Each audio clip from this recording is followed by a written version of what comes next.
Hey everyone, welcome to the Daily for Thursday, December 20th, I think it is. That sounds about right. Yeah, well, Santa's coming. Special guest here. We have Matt Doyle in from the San Francisco office of MLSsoccer.com, otherwise known as the Armchair Analyst, and we've both popped our collars because it's an important day.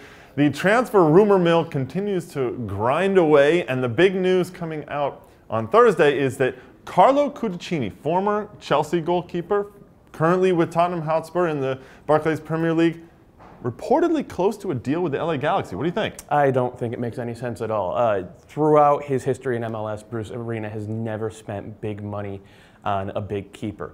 What he's done is made do with guys who are pretty good and then spent money on attackers. With Cudicini, he's a good player, but I think really any agent whose player is out of contract is going to try to link them to the LA Galaxy for the next month and a half. Yeah, well, there's the Beckham rule, and now there's also the Beckham effect that I think is in existence. Well, you talked about sort of getting those attacking players. The Galaxy actually went out and signed a homegrown attacking player, Gyasi Zardes. Now, young teenage striker. What do you think? 21, actually. He's had not teenage. No. So it goes. He has a couple of years in college under his belt, and he's put up big numbers, and what really stands out about him is that he's an athlete who knows how to play. This is what everybody says. He has a real sense of the game. A lot of guys come in, they're raw, they don't really know how to fit in. Now, I'm not saying this guy's going to walk into the starting lineup, but he'll get 20 games, be it CCL, be it US Open Cup, be it maybe even in the playoffs, as we saw from Jose Villarreal this year. He's a guy who a lot of people think is ready for MLS. And who do you liken him to in terms of style? Josie Altidore. Josie Altidore, because he's got the big body, but he wants to face up more than he wants to put his back into people. Bruce is going to work on him putting his back into people, though. You can count on that. Well, he wasn't the only homegrown player signed yesterday. FC Dallas also signing Bradley Valadez, which is a name I certainly love, who's a junior at South Carolina, coming out early to sign with FC Dallas. Probably the most talked about news in cyberspace and in our offices as well on Wednesday was that Seattle is a possible host for a World Cup qualifier for the U.S. national team. Now, this is one of those things where everyone gets all excited because it's a new place. They've never played a World Cup qualifier there. Certainly not at CenturyLink in the big atmosphere that the Sounders have created up in the Pacific Northwest.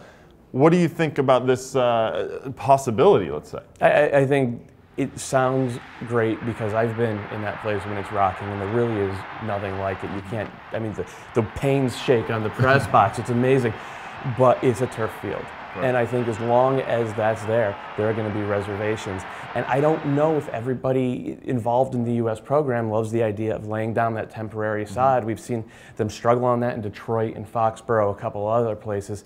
But really, I think it comes down to Jurgen Klinsmann. If he says that we're going to go with it, then the U.S. is going to go with it. Well, they wouldn't be the only country in CONCACAF that would do a qualifier on turf. Of course, it was Saprissa, right? Yeah. So Costa Rica obviously play their games on turf too. And no one seems to really, I mean, they complain a little bit, but ultimately you go out there and you have to play the game. Both teams are playing on that same surface. Absolutely. But the thing is, that surface makes it harder to play the game, right? It makes it harder to slow it down, keep possession. And isn't this U.S. isn't this U.S. team supposed to be about keeping possession and playing a little bit of the beautiful game? So it seems at odds with the stated intent of the side as Klinsmann wants it. Right. Well, Jurgen Klinsmann will probably end up making that decision, but it would be a rocking affair if Seattle were to host a U.S. team in a World Cup qualifier.